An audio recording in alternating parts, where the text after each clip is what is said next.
Someone told me the definition of an entrepreneur is somebody that doesn't want to work 40 hours for somebody else so they can work 80 hours for themselves. Running your own business and being your own boss is difficult. Everything falls on you. If there's not enough money to pay everybody, you go without pay. I almost lost everything chasing kind of a mirage. Something that really didn't mean anything. In the long run, no. I got really good at losing money, all the money. You're listening to The Road to Financial Independence by CPS Investment Advisors, where smart planning and sound strategy keep you steady as you grow. And welcome back to another edition of The Road to Financial Independence. I'm the president of CPS Investment Advisors, Mike Riskin. And as always, I'm joined by my partner and CEO of CPS, Peter Galecko. Hey, Mike, how you doing? Terrific. How you doing today? This is probably going to be one of my favorite podcasts. Absolutely. Absolutely. Talking today about entrepreneurship. Yep. Something we discussed in the past, and we work with a lot of entrepreneurs, of course. And we have a great guest this afternoon, Kris Dehnert, if I said that correctly. Nailed it. Thank you. From Dugout Mugs. Thanks, man. I'm glad to be here, guys. Yeah, well, welcome. My experience in dealing with entrepreneurs, those that can handle the finances usually do the best. Okay. Problems with entrepreneurship is a lot of people want to do it, but it takes special skills to make sure that your company's running, being able to run a company, and also be able to handle the finances in a company. That's right. It's a full package. Very early on, someone told me the definition of an entrepreneur is somebody that doesn't want to work 40 hours for somebody else so they can work 80 hours for themselves. Yes. And really, people think, start your own business, whatnot. But to your point, there's so many different facets of it. It never shuts off. It's really a 24/7 endeavor. And so the financial piece is obviously and a lot crucial. of people see successful entrepreneurs and say, well, that's what I want to do. Right. But we're all not built the same way. Running your own business and being your own boss is difficult. Everything falls on you. If there's not enough money to pay everybody one week, you go without pay. You enjoy the benefits long term, but even if you look at any successful business, you don't see how they got there. Right. The troubles and tribulations of getting to that success, building the business, losing business, failing at some of the businesses, people don't see that. They think it's always easy, and it isn't easy. Right. There's definitely a certain level of risk that is involved. Well, a lot of people pay attention to the end result. That's right. End result. Right? They don't correct. care about the everything that went into getting to that. And starting a new business or running your own business is pretty scary because it all falls on your shoulders. That's right. You've got to have the wherewithal for the product or the service that you're giving, know how to bring in business, know how to handle the finances within the business, be able to borrow money when you need to borrow money. That's a lot. That's a lot on someone who may not have that type of experience. Right. And a lot of times what we see is we'll have somebody working for a company, maybe they're the number 2 or number 3, and I can do this, or this guy doesn't know what this guy doesn't know what he's doing. They try to start it on their own, but really not understanding that full picture, the full risk. They're a great salesman, they're a great executive, but running a business takes a different skill set. These fish try to climb a tree, man. Let's be honest. That's a good analogy. That's what happens, and I've said it for decades now. Do what you do best and outsource the rest. Absolutely. Really understanding your core competencies just in business in general. There's I jokingly I tell I explain it to my daughter. I have an 11-year-old and she's grown into an absolute beast, and I tell her, "So why Daddy doesn't jump hurdles? It's because I'm old and I'm fat and I'm slow, right? That's why I don't jump hurdles, honey." I said we have to take what we were given, we do well, and then just do the hell out of it. Yeah, not everybody can run a business. Not everybody has the time or the discipline or the know-how to do it. Yeah. But those that can are usually pretty good at it. Right. Usually can run a good business. And if you run a good business and you're an entrepreneur, I always heard that a great entrepreneur building a business, you know he's good when he passes away and the business continues to thrive after they're there. Yeah. And a lot of times I see entrepreneurs where they don't grow the business in that way. Yeah, the glorified job. Right. And there's It's no not self-sufficient. they're not growing it to the point where it could either be sold or somebody could step in and make it their livelihood. A lot of times family-owned business will go by the wayside when the matriarch or patriarch who's running the business passes away.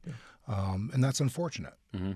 But I'm just saying that not everybody can do it, but those that can do But it. businesses are also built differently. They are. Right? I think there's a lot of core, structure to them, but there's, like my business in particular, it's a lifestyle business. I built it to sell, but then I'll decide if I ever want to. Correct. Right? Like it fills different needs for me. And from my background, like we talked about briefly, but It seems like you enjoy what you do. Well, and that's important. I certainly is. enjoy what I do. I mean, and I talk to people all the time. Understanding your metrics is super important.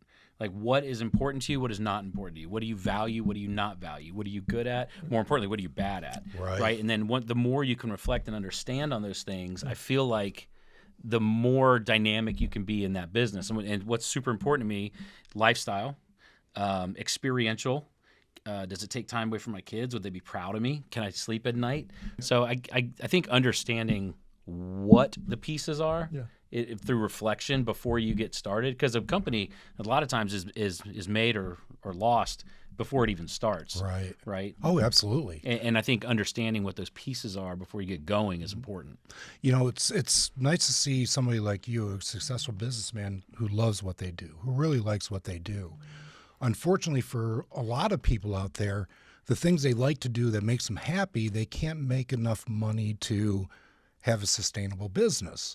So what I tell people usually is find what you're really good at and learn to love it.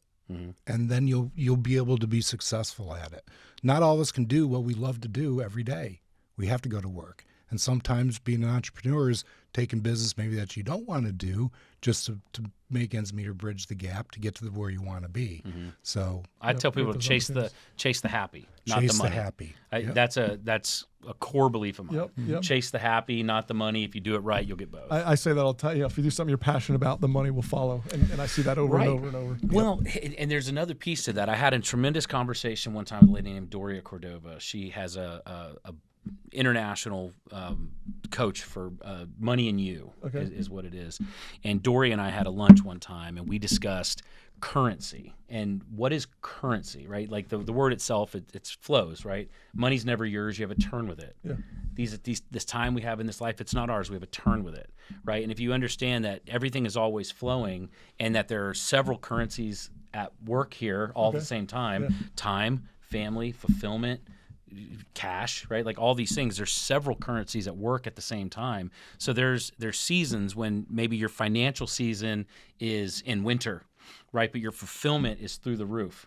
Like, and I think that's what's helped me with Dugout Mugs a lot in the down times, because it is a cyclical, seasonal type of business with the giftability. Now we're branching into other things like corporate gifting and stuff like that, which is helping with that. But I strongly believe that the enjoyment and the fulfillment and the experiential side of things, and the fact I can take my kids to school and pick them up every single day, all these other things are currency too, and that really helped my psyche not lose it sometimes, is because there's other currencies, that other bank accounts that were overflowing, even though maybe the financial one wasn't. Right. And now that's a perspective that not a lot of people have, unfortunately. But sometimes it takes a traumatic experience to get to that, which, I went through, and it really helped me. It's the best thing that never happened, as I say.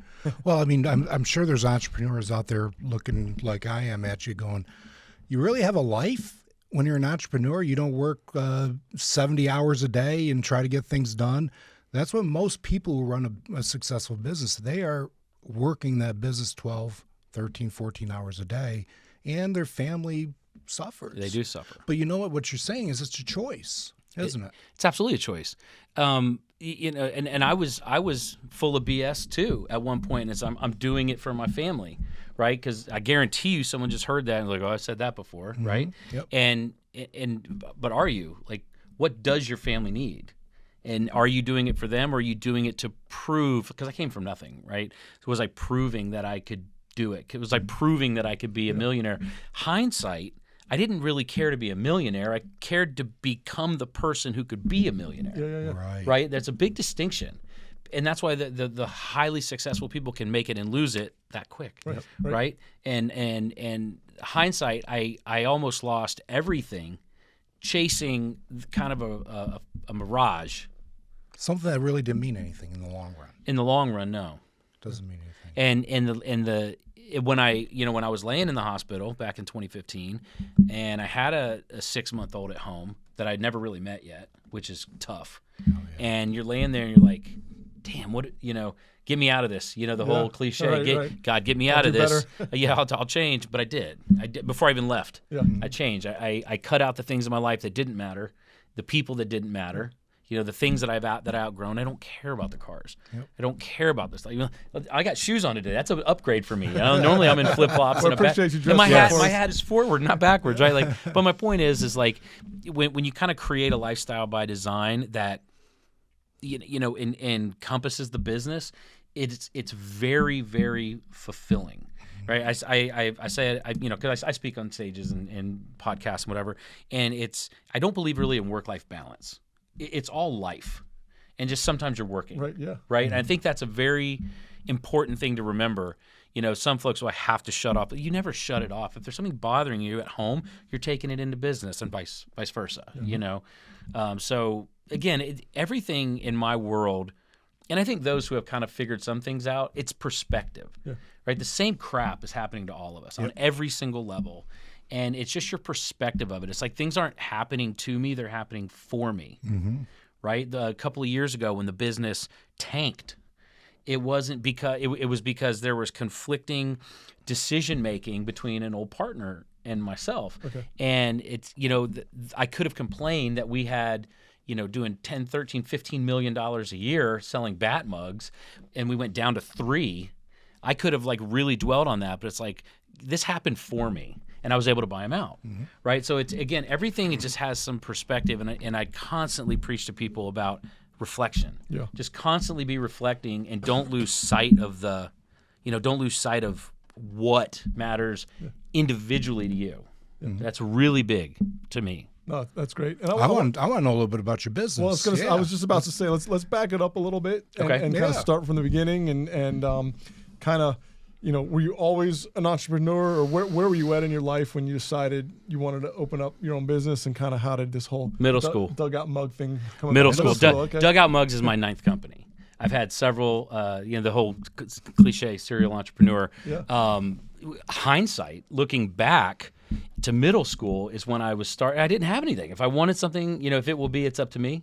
So what I did is I would talk to my mom, and we would go to Sam's Wholesale, and I would buy candy in bulk at $0.25 a piece. I'd sell it at school for $1 a piece. I would go down to AT&T, where they had all the scrap wire and the big cables that had 100 little cables, colorful inside, and I would strip it out, and I would roll it into little rolls, and the girls would make bracelets and necklaces out of it. Wow. I was selling those for $1 a piece. I was probably making $10, $15 a day in middle school. That was big money. But it was huge money.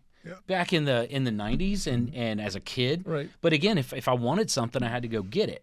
Right. And then my first real job was Gold's Gym. I opened Gold's Gym Winter Haven, and then Gold's Gym in North Lakeland.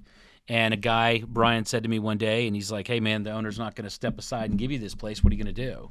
He's like, "Because you've reached," I think I was 23 and I was the GM. Right, 50 employees at that point. It was crazy. It was such a blessing, that whole opportunity. I spent probably 7 or 8 years there.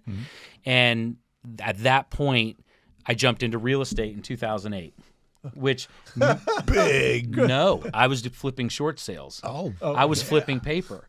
All I did is I took a system and took a process, and I just did it.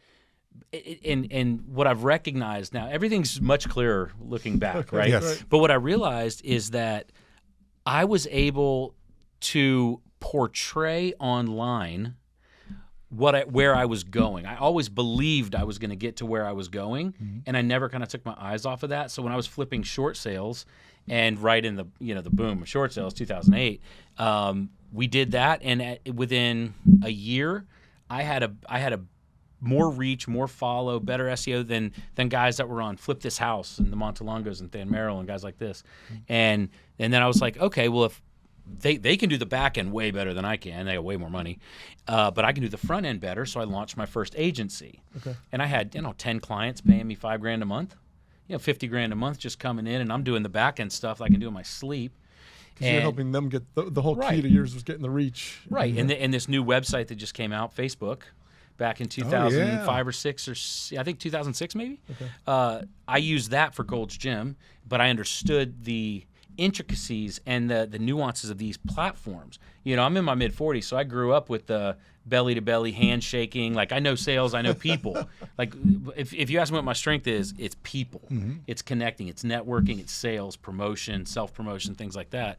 So what I was able to do is I was taking a one-to-one personality and taking it to a one-to-many platform.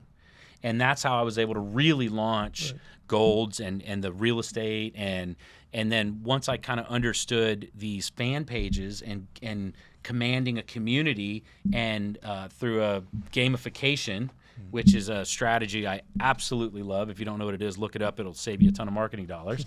But just gamification in general, I was able to grow pages for Tim Tebow, bigger than Tim's. Duck Dynasty, bigger than Duck Dynasty, right? And what it did is then they came to me to collaborate because I had their audience and I knew how to engage them better. I knew how to monetize them better. And it opened up a lot of doors. And one day I blink my eyes and I'm with Tim down at his town hall meeting. And then I blink my eyes and I'm in Uncle Si's living room in Louisiana for his 50th wedding vow renewal ceremony. I'm like, what the hell just happened, right? Like, but what I realized is how to manipulate, and I don't mean that in a bad way, but how to manipulate the algorithms of these social platforms. And then at that point, it's like, oh, okay, so you tell me what you want. I have the resources to get it. I give it to you. I make the middle. I'm like, this could be really interesting. And T-shirts. So then I launched a print-on-demand T-shirt company. No inventory, no holding, no fulfilling, anything. And I found a group called Teespring, a million years ago, it feels like now. We did $21 million in T-shirt sales over the course of this time. And it was as simple as, hey, I wish I had this shirt, and I would have my design team, click, click, done, send it out there. And then, again, and then it just started steamrolling. So I had the agency, and then I had the T-shirt company, and then we had a lot of money. And to your point, I didn't know what the hell to do with it. So I dumped it in a restaurant, and that vanished pretty quick. Oh, boy. I dumped it I was in the cannabis industry, the tech side of the cannabis industry. That disappeared. One good lawsuit about two guys arguing over the IP. Oh, see ya, right? So I got really good at losing money, all the money, and then right at the culmination of that, I got sick. I ruptured my appendix. Didn't go to the hospital for a week because I was busy with the Stanley Cup, and I was busy borrowing my friend's Ferrari, and I was busy chasing all these things that, if I would have reflected sooner, did not matter to me, like, at all. And I was trying to live somebody else's success journey, and it was very unhealthy for me, and I almost lost my life over it. Wow. And that's not ideal. But what it did is, again, life happens for me, not to me, right? And that allowed me to change my perspective on a lot of things. And I sent a prayer up there, and I said, look, send me somebody who needs my talents and my treasures, right? And this guy came to me with this mug, and that's how Dugout Mugs came to be. Is he said, hey, man, I have this baseball bat that I hollow out and I turn it into a mug, and I think it's a cool idea. And I said, I think it's kind of dumb. I say, Heath, but you know what? I'm okay being wrong, which again is, when you were talking earlier, the one quote that came to my mind, have thick skin and a short memory. Yes. Right. So I was like, you know what? Like the humility too, there, right? Bet. Yeah. So I took this thing, and he said, just walk around and carry it around, and I did. And I'm in a pretty high level mastermind, and I walked right into my mastermind because he met me at the bar. He happened to be driving through the town I was in for the mastermind, and brought one to the bar when I was on a break. It's just. Right. It's divine intervention, right? So I took it in, and I showed the guys, and they said, that's up your alley. That is what you need. And it literally landed in your lap. And I said, okay. And then I told the guy, I was like, look, you're gonna have to quit your job and call me tomorrow. And I don't have the capital to invest in this, but what I do have is a very particular set of skills, right? And I said, I'll take 40% equity in the company. and quit your job and buckle up because we're about to take it for a ride. And that was $60 million in mugs ago, which is crazy. That's a lot of mugs. It's a lot of mugs, man. A lot of mugs. These are awesome. We've got our nice CPS investment advisors. Oh yeah, branded for the event mugs. coming up. We Yeah, got an event coming up, so thank you for that. Yep. Our clients are going to love those. I got some other mugs that I got over the recently. Wade Boggs Wade autograph. Boggs, Yeah. Pete Rose. I've got Rod Carew. Rod Carew. Oh yeah. Yeah. So what's so fun, again, currency for me, experiential living, right? And I can't beat that into enough people's head. Understand what is valuable to you, and then build around that. Success, your journey to success, it's so unique. You have to understand what those levers are, what those KPIs are, before you can start marching down the road. And each of these, the Pete Rose, the stories I have with Pete. I was at Wade's Christmas party this past December. It's so cool what we've been able to do, right? And so I love seeing these mugs up here, honestly, because they remind me of amazing things. Because you did this. You went. There was experience for you. Right. I did spend about an hour and a half with Pete Rose up in Cooperstown one time. Smart guy, isn't he? Oh my Dude, God. sharp. Sharp. He is really sharp. No, really sharp. It was a friend of mine. We just sat and talked for an hour and a half and just absolutely loved the entire time. So this is right up my alley. I love to see this. Is this a real baseball bat? Do you get the baseball bat and Originally, cut it up? yeah. So what we would do is we would cut the barrel off of a bat. That's where it started. And then there was a staple in the bottom, and it would hang upside down from a metal hanger. It was. This room is 3 times bigger than the first warehouse, right? And this is not a huge room. No. But when we started doing volume, so what we do now is we take a billet, it's turned into a bat, a circular billet, and we just lathe it into 3 barrels instead. Okay. Got it. So that there's obviously no waste. Right. That makes no sense. Now we do take the handles and turn them into shot glasses or bottle openers or home plate coasters. We have a ton of cool stuff. Yeah, and you have a website, I would imagine. Oh yeah, dugoutmugs.com. Dugoutmugs.com. Yeah. All right. Well, being entrepreneurs, we all know is not all fun and games. No. There's definitely some sleepless nights and challenges. What's maybe a common mistake or a big mistake that a lot of entrepreneurs make, or something maybe through your 9 businesses in, as you said? Is there some recurring theme that's happened, or buyer beware type of message out there you would have? You have to love it. I feel like for me, at where, again, it's unique. The journey is unique. So for me in my journey, I had to love it. Yeah. It had to be something I wake up on fire. It had to be something that provided, like I said, one of the alternative currencies. Yeah. And this Such a great way to look at it. When you start, if you take one thing away from this, one thing, And I've taken a few. But right, let it be to understand what the alternative currencies in your life are. Yeah. And that alone will help you withstand some really vicious storms. Really vicious storms. From an investment standpoint, you guys do a ton of investment. From an investment standpoint, I don't tend to get my money involved in things I don't understand or I cannot contribute to the success of. Wow. That's Right? how we invest our clients' money. That's our investment philosophy. Yeah, you got to understand And what we you didn't own. talk about this, but No, we like did not. very specifically, I did not know about the cannabis industry, lost my ass. I did not know about the restaurant industry. Guess what? Right? Tech chips, like what am I doing, right? If I put my money and my time and energy and effort and resources into things that I know and understand and behind people I believe in, that from an investing standpoint, that was a pitfall. I would say product-based companies, I think people go horizontal too quickly. Okay. They're like, oh, I did this. What got you here won't take you there. I did this really well. I can do this times 3 really well. It doesn't work that way. All you do is manage to screw up more than one thing at a time. That's right. Right? So with us, the first couple $1 million was just this mug, Right. a hero product, the name of the company, right? Like our namesake product. Yeah. But then once we got up there, something I learned a long time ago: shut up and listen. Yeah. So what we did is we polled people. We did surveys of our people. Hey, what do you like? What do you not like? If you were to buy this again, was it too expensive? Did it be more expensive? What's important to you? People are like, oh, I wish it had a lifetime guarantee. lifetime guarantee, done. And conversion rate goes up. Or I looked it up, and at one point, a 42-year-old woman was the number one buyer of our product. It makes perfect sense, actually. Because buying for... You already figured it out, right? Buying for others. My wife is a 42-year-old woman and buys absolutely everything, right? But my point is like when you understand, that the number one word used to describe our product was cute, right? And then we understand why it's being purchased, when it's being purchased, for whom it's being purchased. It allowed us to then develop the next channel. To get back to my initial point, people try to assume the next areas to grow, right. and I used to tell my old partner all the time, it doesn't matter what you think. What you think doesn't matter at all. It matters what they think. Right. Yeah. So when you're doing a business, ask them, what do they think? What do you want? Oh, I wish this was for my kid. I wish it had a handle.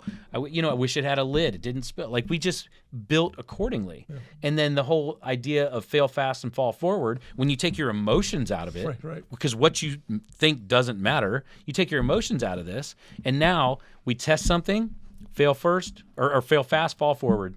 If it works, we do it more. If it doesn't work, take that dog out back and shoot it. Yep. You know what I mean? Yeah. And just not being emotionally attached to ideas and decisions, because that, the old saying of never fall in love with potential, right? It's you get really romantic about it when the reality is that's not the long ass story. That ain't the right way to go. Right. Yep. You don't want to get romantic about it because things can go really sideways, and you can ride something until the wheels fall all the way off. Their potentials cost a lot of baseball managers their jobs.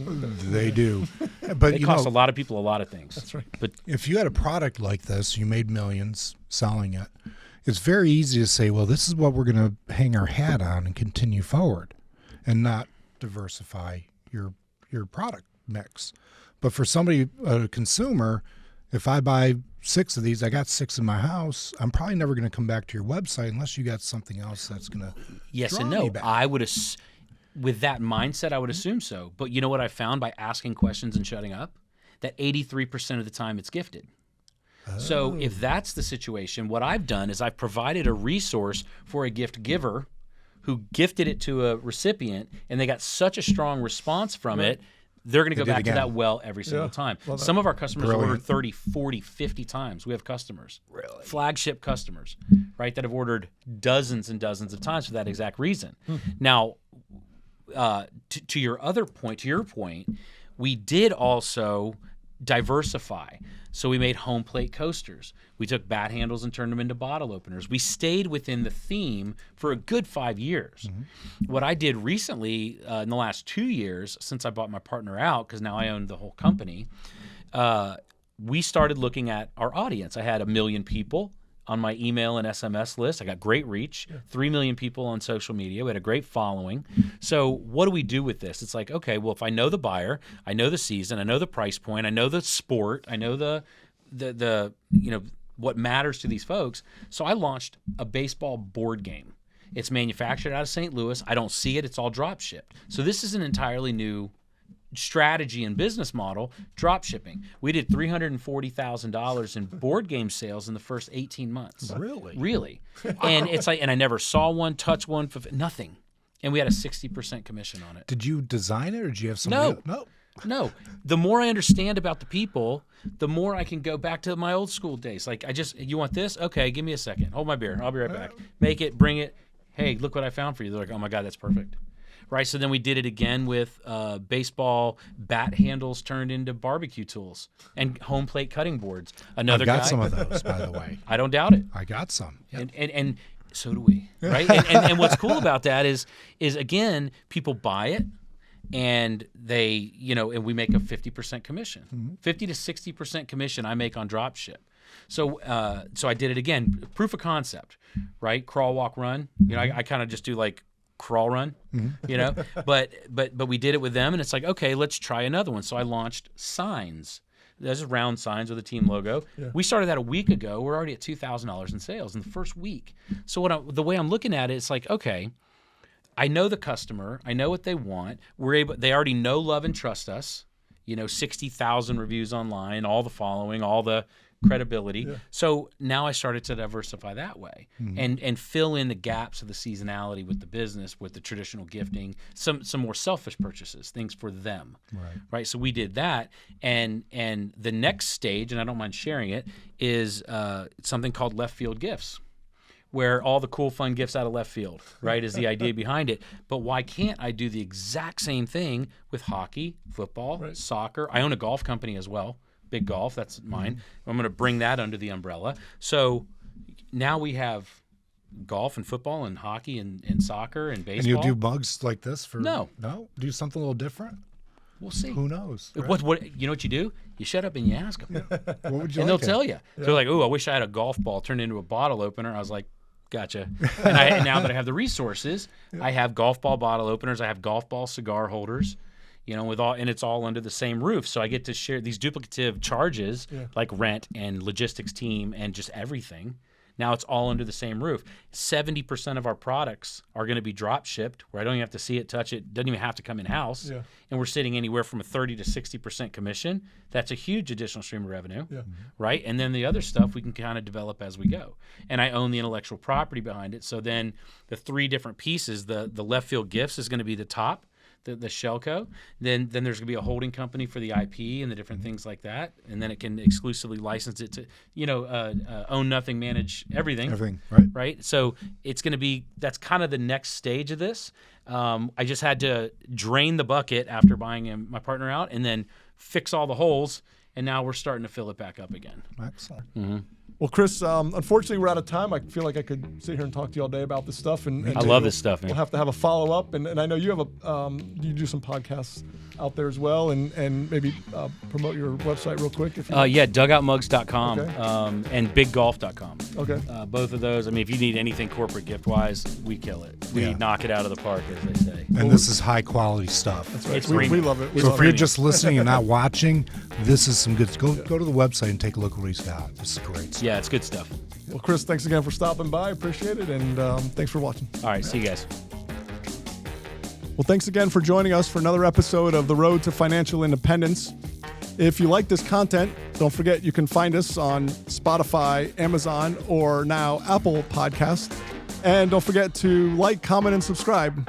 The information provided in this podcast is for informational and educational purposes only and should not be construed as investment, legal, or tax advice. CPS Investment Advisors is a registered investment advisor with the U.S. Securities and Exchange Commission. Registration does not imply any level of skill or training. The opinions expressed on this podcast are those of the host and guests and do not necessarily reflect the views of CPS Investment Advisors. The information discussed is believed to be accurate at the time of recording, but may not remain current. Listeners should not consider the discussion or any information shared as a solicitation or recommendation to buy or sell any particular security or investment strategy. All investments involve risk, including the possible loss of principal. Past performance is not indicative of future results. Before making any investment decisions, listeners should consult with a qualified professional about their individual circumstances. For additional information about CPS Investment Advisors, including our services and fees, please review our Form ADV, which is available at www.advisorinfo.sec.gov.